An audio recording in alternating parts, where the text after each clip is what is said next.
الحمد لله نحمده ونستعين به ونستغفره ونعوذ بالله من شرور أنفسنا ومن سيئات أعمالنا.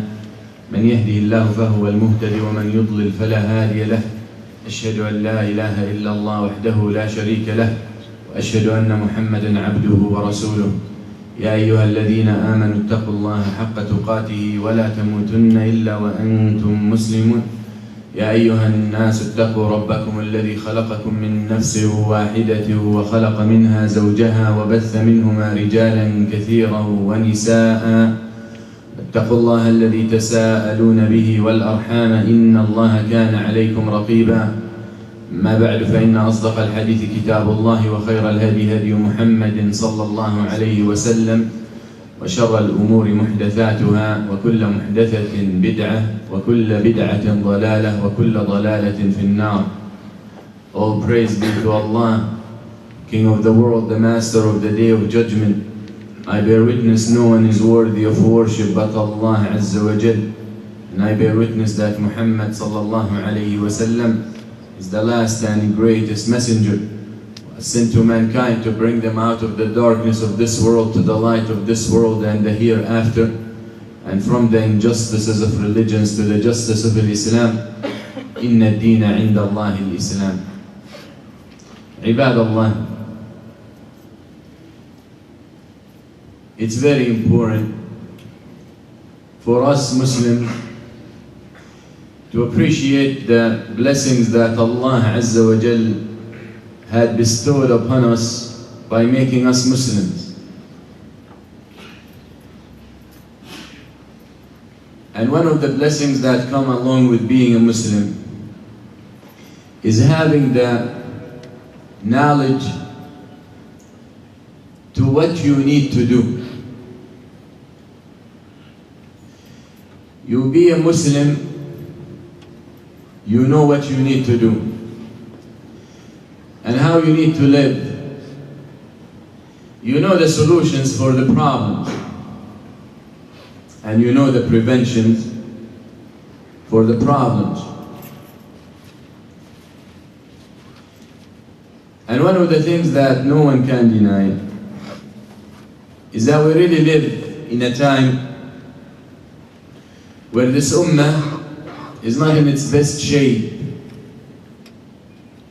whether internally or externally, whether intra or inter, whether within or between, whether within itself or between itself and others. We're not well.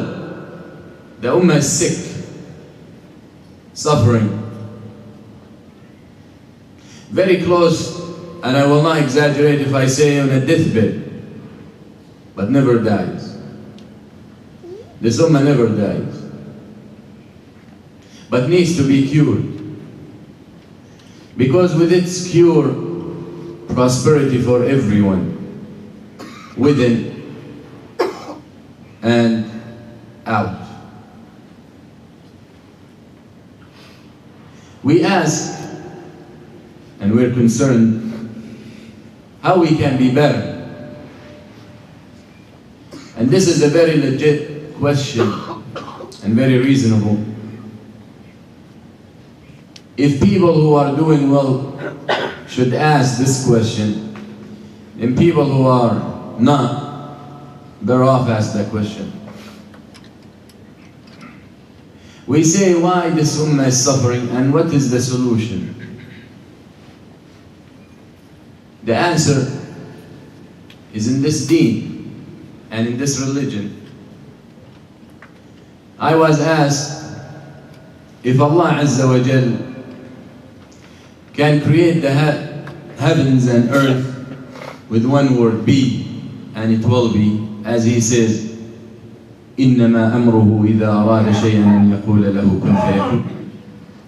Why He chose to create it in 6 days? The answer, as some of the ulama said, to teach the creation of what it means to take things gradually, step by step. If you look in the names and attributes of Allah, you will find a lot of teaching tools for mankind. فأنت you don't look at the name of Allah Ar-Rahman مثلا and say Allah is all merciful, all compassionate. That's not the only thing Allah wants you to know about His name. He wants you to understand that the closer you want to please Him, or the more you want to please Him, and the closer you want to be to His pleasure, then you need to put these names into practice in your life. You need to show some mercy, and you need to show some compassion. And you can apply that across the names of Allah Azza wa Jalla and His attributes. So when we ask the question, how the Ummah can be fixed and how it can be cured, the answer starts with each one of us. We take it a step back and we see what this Ummah is made of. This Ummah is made of houses. Made of houses. And these houses are made of individuals. This is the solution. Very simple. Homes. That's what we need to work on. Homes. فأنت مثلا, for example, here, perhaps by the end of this khutbah we'll have 300 to 400 people. If each one of them has a house, obviously he lives in a house, whether it's his or it's not, whether it's his parents or his own, with his wife.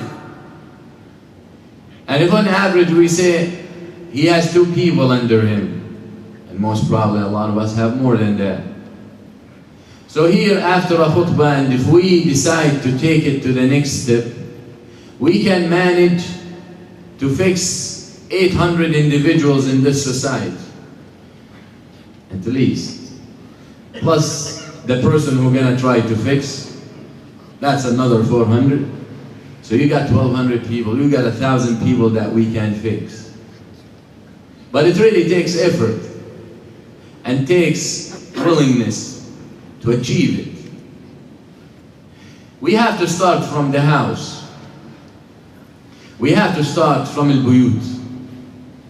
If we want to fix the affairs of the Ummah, and I should say, the affairs of our community, as I promised before, I'm going to limit my talks to the affairs of this community, because it seems it's way over the head to talk about the Ummah, this community. We have to look at problems in our homes. Thagharat, if you can call it, holes, points of weakness, that if we manage to fix those, then we can, by the will of Allah and by His tawfiq, we can produce a healthy house. And the next house is healthy. And the third house gets healthy, then we got a community that is strong. Why the houses? You said Islam. Where it says in Islam the house is important? Everywhere. يقول الله عز وجل: أعوذ بالله من الشيطان الرجيم بسم الله الرحمن الرحيم والله جعل لكم من بيوتكم سكنا. And Allah made for you from your homes place of comfort. Place of comfort. Why the homes? Because the homes is where we spend most of our times. Why the homes? Because the homes hold our families and our children. Wallah Azza wa Jal commanded us to take care of them, as He says subhanahu wa ta'ala in Tahrim. He says, يا أيها الذين آمنوا قوا أنفسكم وأهليكم نارا وقودها الناس والحجارة عليها ملائكة غلاظ شداد لا يعصون الله ما أمرهم ويفعلون ما يؤمرون. Because that's where our families live. And Allah says, O you who believe, protect yourselves and your families from a fire that the fuel of it, people and stones. That's why the house is important. Why the house? Because the house should be a place where your mind becomes clear for Allah. يقول النبي صلى الله عليه وسلم: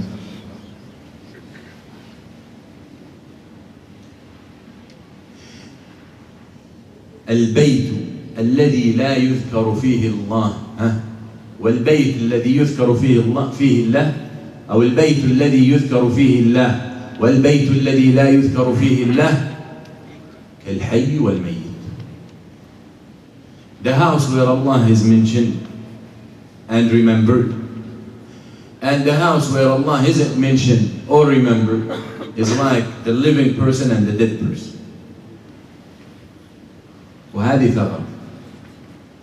We can start here with the first hole and the first point of weakness in our homes. الإيمان. دواعي الإيمان. The calls for الإيمان. The actions of الإيمان. Are they in our homes? And how much of that? Is there Quran recitation in our homes?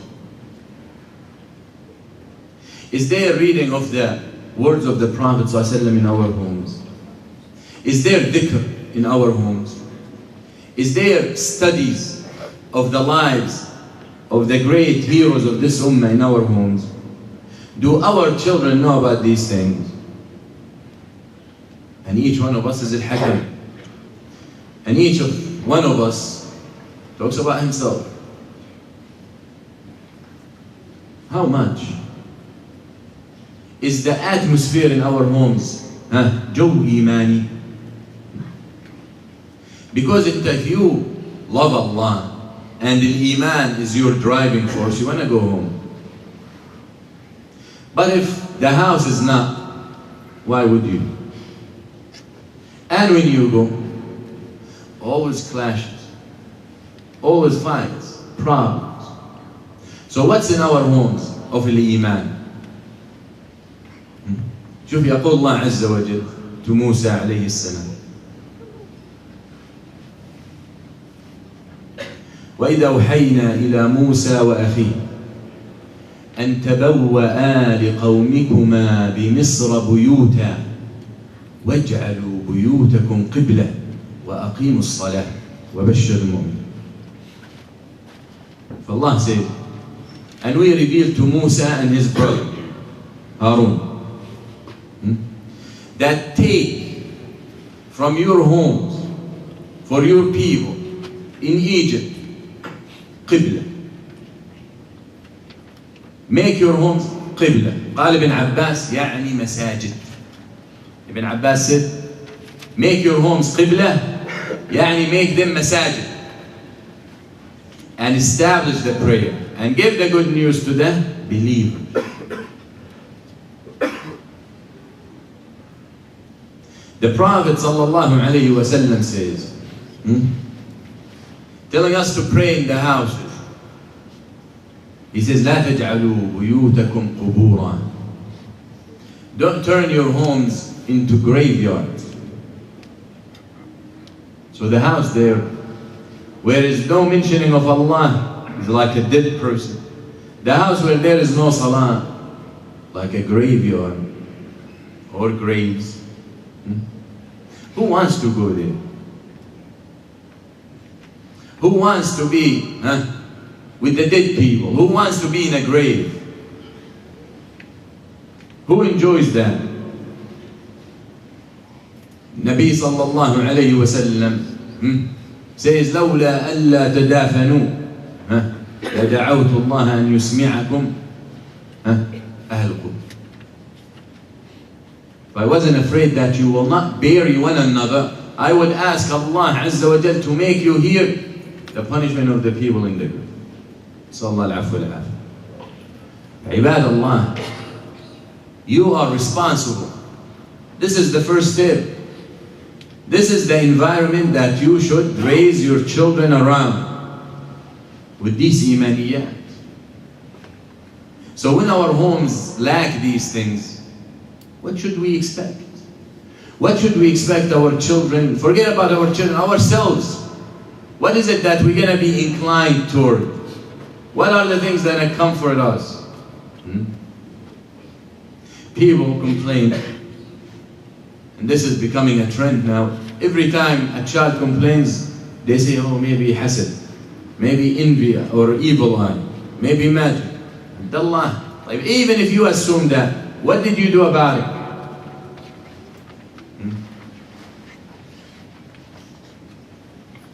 The Nabi sallallahu alayhi wa sallam says, the house where Surah Al-Baqarah, for example, mentioned or recited, magic and shayateen cannot get to it. Why? You knew that now. Did you try to do it? When was last time you sat and you recited some of the Quran in your home? And make it a habit.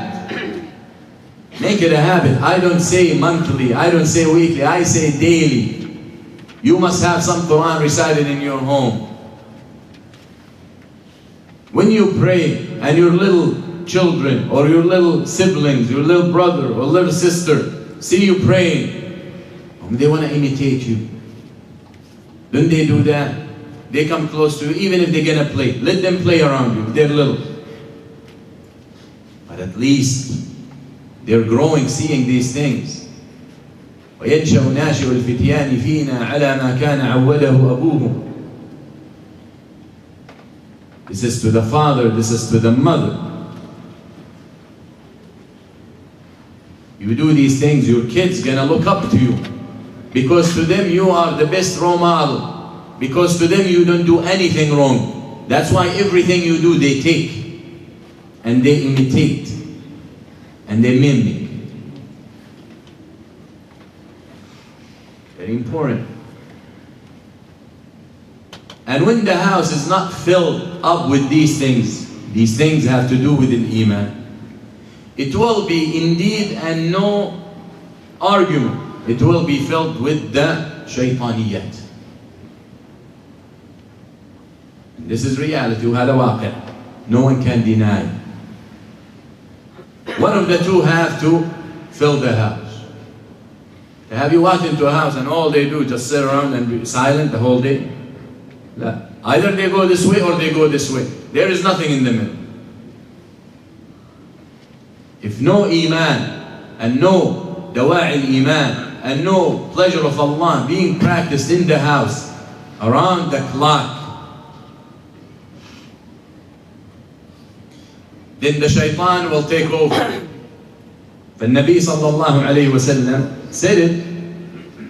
He said, the comparison between a house where Allah mentioned and Allah isn't mentioned, like comparison between the dead, the living and the dead.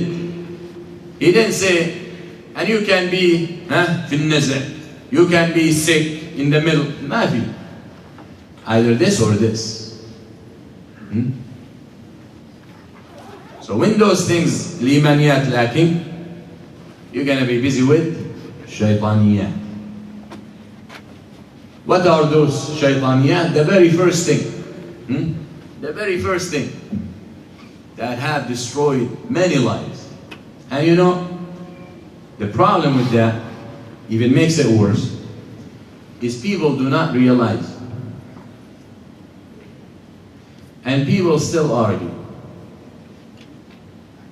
The biggest destroyer and the biggest evil in the house or in our homes is something that is made up of two letters. TV. I know it's an abbreviation, but it's TV. That's actually to tell you, I'm so small, but I can destroy your life. They challenge you. And what you do? You're so excited when Black Friday comes because you want to get 60 inches instead of the 45 you got. Abdullah.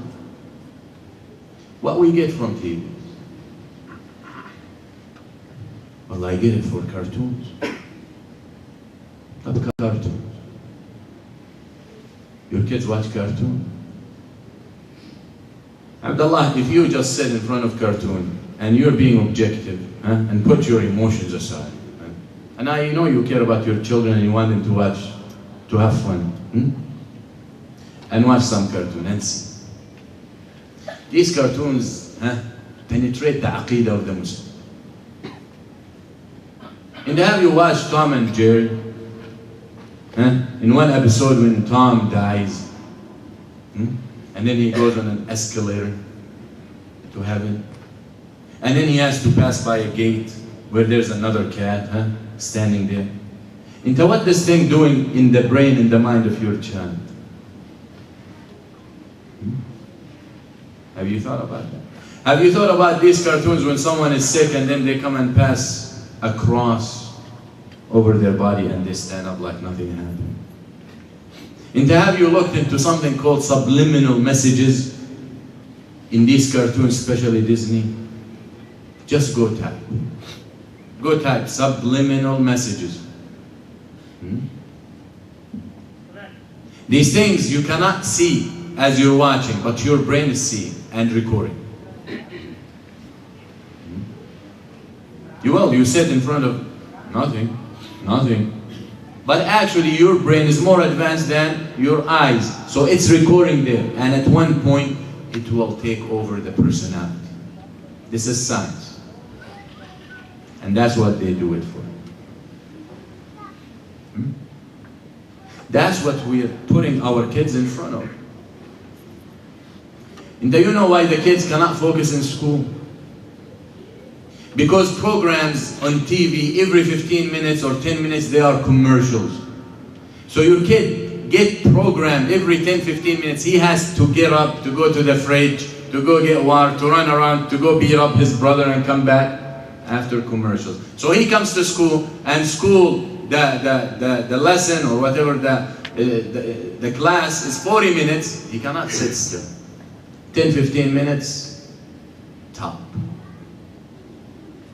Whereas you see people and children who are not exposed to these things, they can manage to sit in halaqat al-Quran 3 and 4 hours without moving. It's what we program people. You either program your children or you let the TV program them and Disney. Abdullah, you are not doing your children a favor by buying them the next movie, Disney movie, or the next video game. Where children learn about these things, where children learn about killing and murdering and shooting and stabbing and robbing and stealing and lying, where they learn that?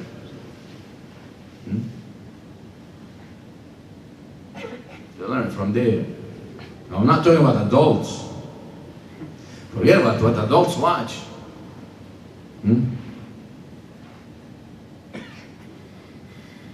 Our adults are addicted to these movies and Hollywood.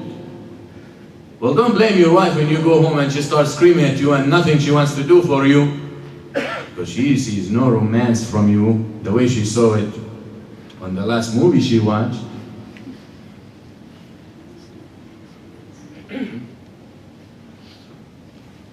And anyone I ask here, are you willing to leave your wife at home with few men? Excuse me. That's what you do. That's what we do. Or vice versa.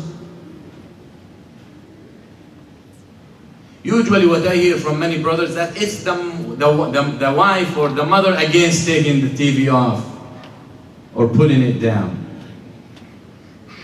I say then, when your husband start looking around, don't complain.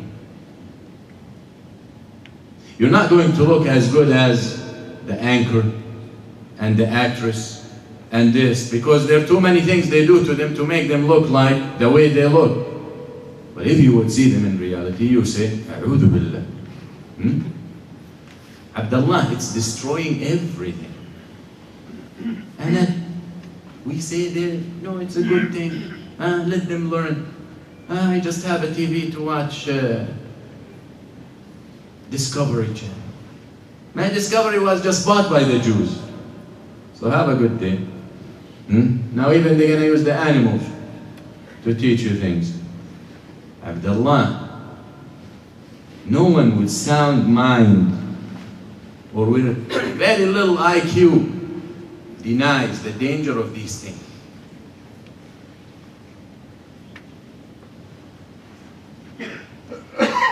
Even psychologically, the TV brings to the kids the picture, the sound, the motion. So it left the child with nothing to imagine. That's the difference between a storytelling and its effect on the development of the child and a TV storytelling.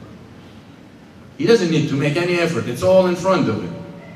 And when you sit with him and you start telling him about Ghazwat Badr, you know, tell him about Al-Hijrah, tell him about Ghar Thawr or Ghar Hira, he's gonna imagine things.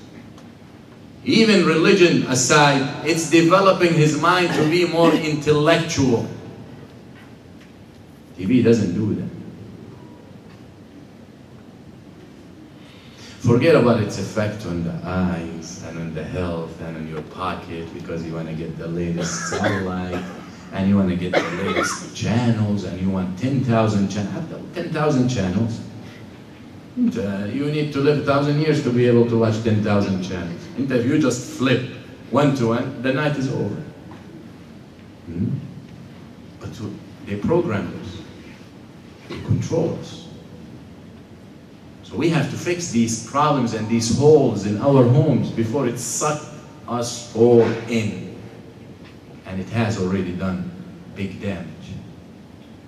We have to understand why we live here.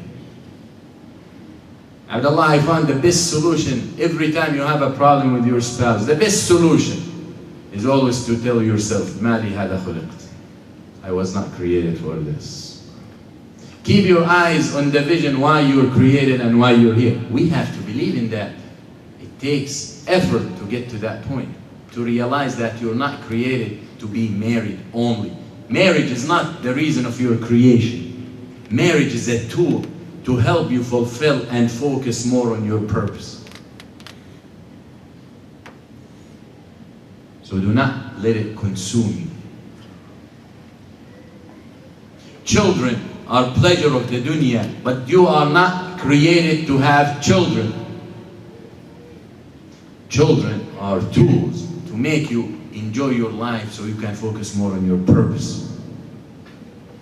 That is with everything in life. You deal with everything in life with that mentality, I guarantee you will be focused to worship Him and put Him first. Abdullah, our homes are full of technology that could destroy our families, and it is. Abdullah, our homes are full of pictures all over the place. On the walls, we brag about it. You walk into someone's house and his wife and girls and daughters, adult pictures in the guest room, in the living room, where people, men sit and watch and look. His wives might be covered, his daughters might wear hijab, but in these pictures, because it's family pictures, they were not. And then here on the wall for everyone to see. What kind of mentality is this? Problem, isn't it?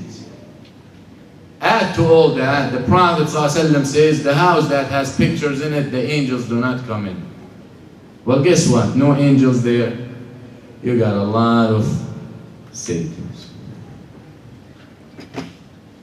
Why we don't take these things seriously? Why do you think Muhammad ﷺ, who's the last and the greatest messenger who got an ummah to deal with, takes the time to teach us about these things? Because it's no importance. I know people will pictures. Now you talk about we are being bombed, we are nuclear weapons being thrown over our heads, and you talk about pictures. I take you back to the beginning of the khutbah. You want to fix that problem, you start the bottom up. We have problem with the foundations. We have problem accepting the order of Allah and accepting the order of the Prophet. That's why you're going to think that way. Who guarantees for me that you're not going to accept the words of Allah with small things, you're going to accept it with big things? Why would you? Why would you? Right? Very important. Let's go out to our homes. And I hope while I'm talking today, each one of you is walking in his house. Virtual. Wireless. And looking at these things. Each one of us got different problems in his own house. But it takes a real believer, a real man or a real woman to put his foot or her foot down and stop letting little kids control us. We're in charge. You sit with your kids and you tell them, I'm in charge. Because on the day of judgment, I don't want to see you boiling in hellfire. I don't want to see your mother in hellfire. I don't want to see myself in hellfire. Who amongst you wants that to happen to his children? To see them on the day of judgment burning in hellfire? We don't want that. We don't want that. That's why you have to take responsibility. You might say, well, I let them do whatever they want for a long time, and now it's very difficult. I say try. And beg Allah to make it easier. That's it. When people ask, why you invite people to the religion and Allah already decided to destroy them? لما تدعون قوما الله مهلكهم أو معذبهم؟ قالوا معذرة إلى ربهم. معذرة إلى ربكم. They said what? They said, so when we stand in front of Allah, we say we get some, we try. خلاص انت, you want to destroy them, you want to forgive them, Allah chooses. أما أنا, my job that Allah obligates me to do is to remind them.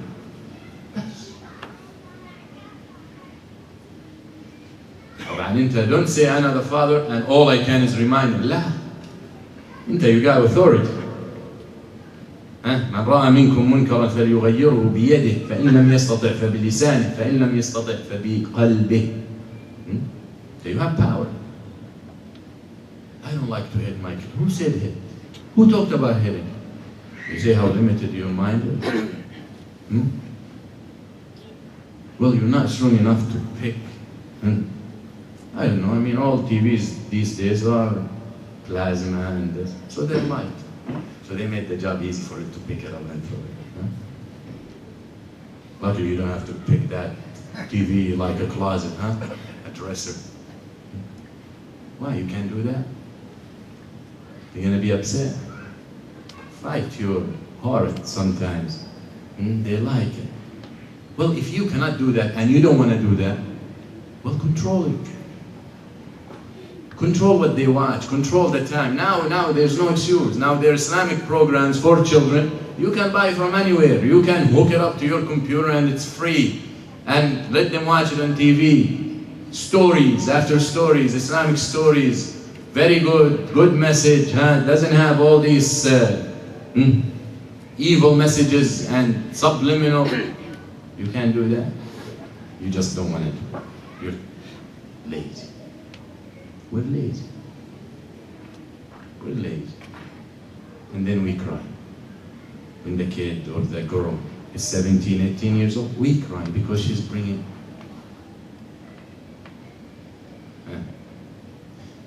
her boyfriend home. Because she wants to marry a Christian. Because he wants to marry a Christian. Because he's hanging out. Because he's drinking. Because he's using drugs. Come on, you blame yourself. That's what you expose them to. Even Tom drinks. I'm serious. Even Jerry got a girlfriend. You just watch. You got to be so oblivious and so naive to think it does not control and engineer their minds. Abdullah, two women work together or start hanging out together, their monthly period start coming together. You walk with someone, walking, and you meet and you start walking. After a couple of steps, you guys start making the same steps, the same trend or the same pace. So don't tell me exposing kids to TV hours and hours. Yeah, alhamdulillah, we have revival, but you know, there is so much we can do.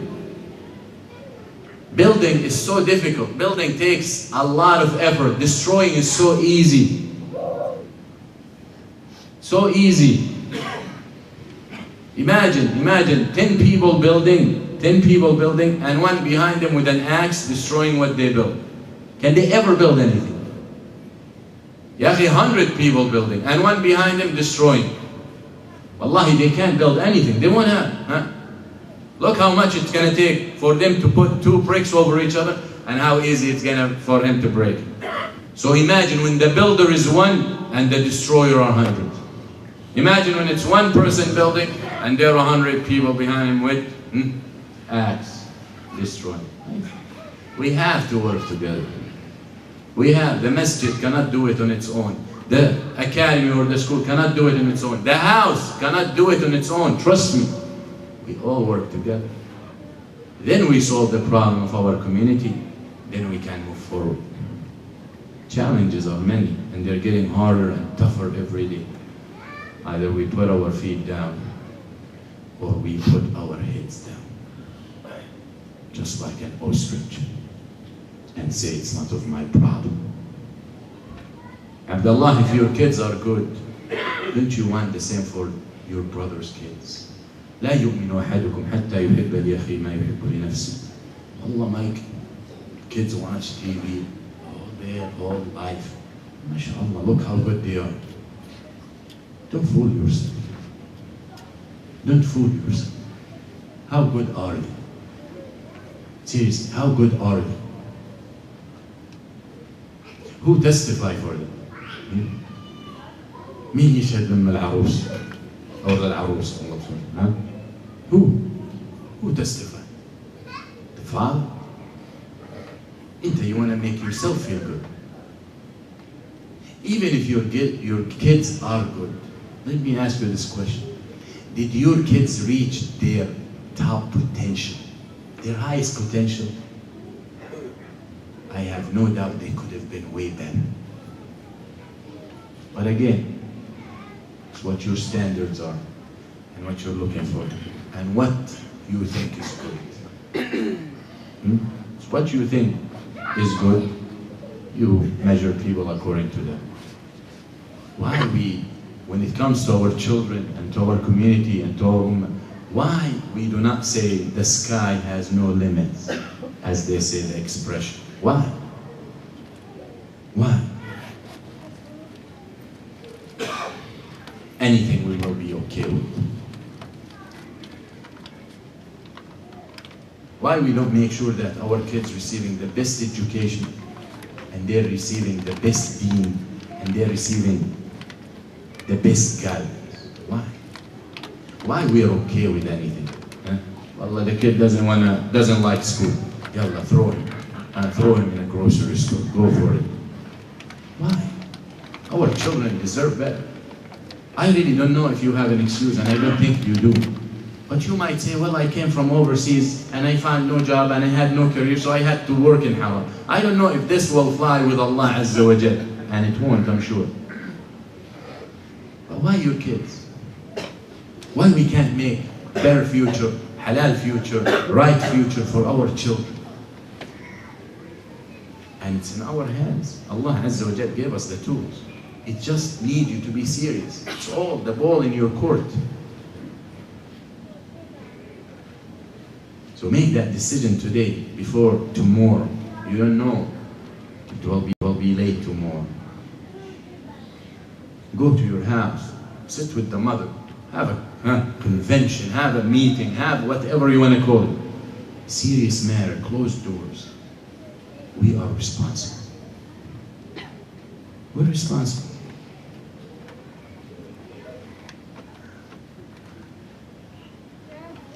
Once you understand that, Allah will give you the Allah will give you the tawfiq and will make it easy for you. You won't even imagine.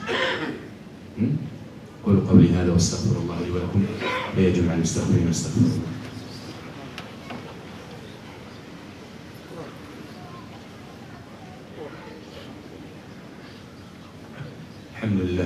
الحمد لله الذي هدانا لهذا وما كنا لنهتدي لولا أن هدانا الله. Abdullah, I give you one example of a family.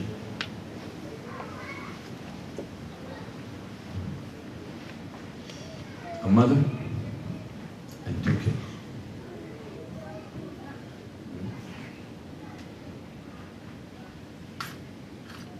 Ali and Hassan and their mother. When the night comes, they split the night in Qiyam. So the mother will pray the first third. And then Ali ibn Salih, will pray the second third. And then Hassan will pray the third. The mother died. So the 2 brothers split the night, half. And Ali died. So the brother was praying the whole night.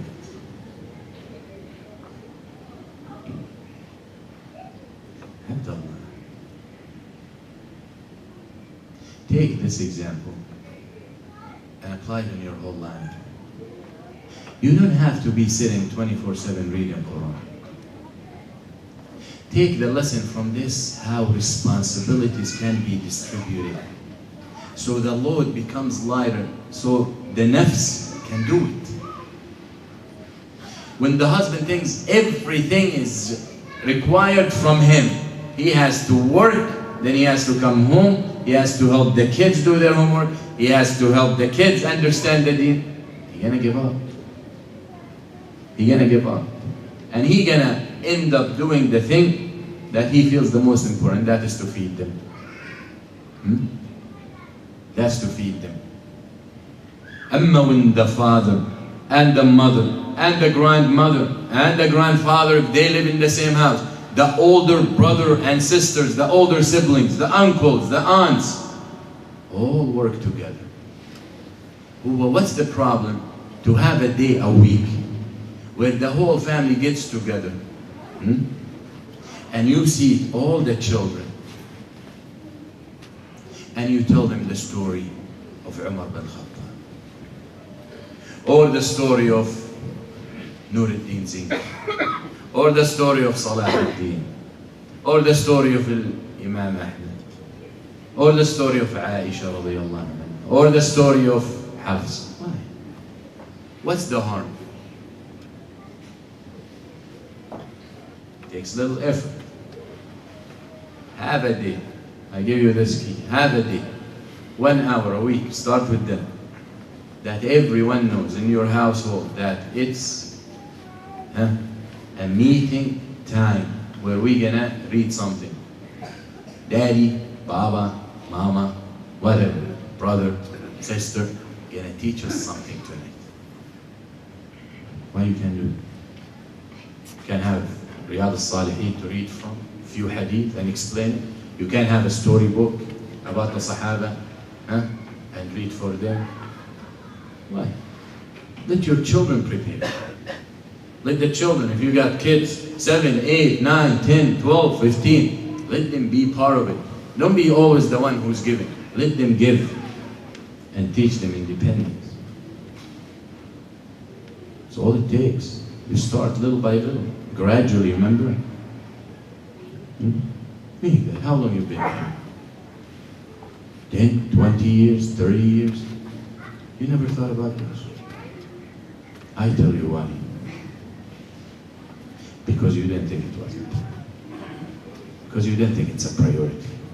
Because mashallah, my kids are angels. Look, you know. But you think your kid's gonna come and tell you what they do? Many of our kids are lost and we think they're angels. For two reasons. We don't want to ask because we're afraid to find out. And we did not build that kind of relationships where they are willing to come voluntarily and share. Well, these meetings teach all that. These meetings, sitting together, will teach that. It will teach them, my father, you know, he's tough. That's good. He's cool with us. We can talk to him. The mother, you know, she screams all the time, but look, she's quiet here. So that means there are times where we can talk to her. Try it. Then we can fix our community. After that, we can take over the world. Why not? Sky got no limits. إن الله وملائكته يصلون على النبي يا أيها الذين آمنوا صلوا عليه وسلموا تسليما. اللهم أعز الإسلام والمسلمين، اللهم أذل الشرك والمشركين، اللهم دمر أعداء الدين، اللهم دمر أعداء الدين، اللهم دمر أعداء الدين، اللهم من أرادنا وأراد ديننا بخير فيسره لكل خير، ومن أرادنا وأراد ديننا بشر فخذه أخذ عزيز مقتدر، اللهم اجعل تدبيره تدميره واجعل دائرة السوء عليه، اللهم انصر إخواننا في الشام، اللهم انصر إخواننا في الشام، اللهم انصر السنة بالعراق، اللهم انصر السنة بالعراق، اللهم انصر من أراد الدين في كل مكان يا رب العالمين، اللهم من أراد الدين بخير فيسره لكل خير وانصره، ومن أراد الدين بشر فأرنا به أياما سودا يا رب العالمين. عباد الله، إن الله يأمر بالعدل والإحسان وإيتاء ذي القربى وينهى عن الفحشاء والمنكر والبغي يعظكم لعلكم تذكرون وأقيموا الصلاة.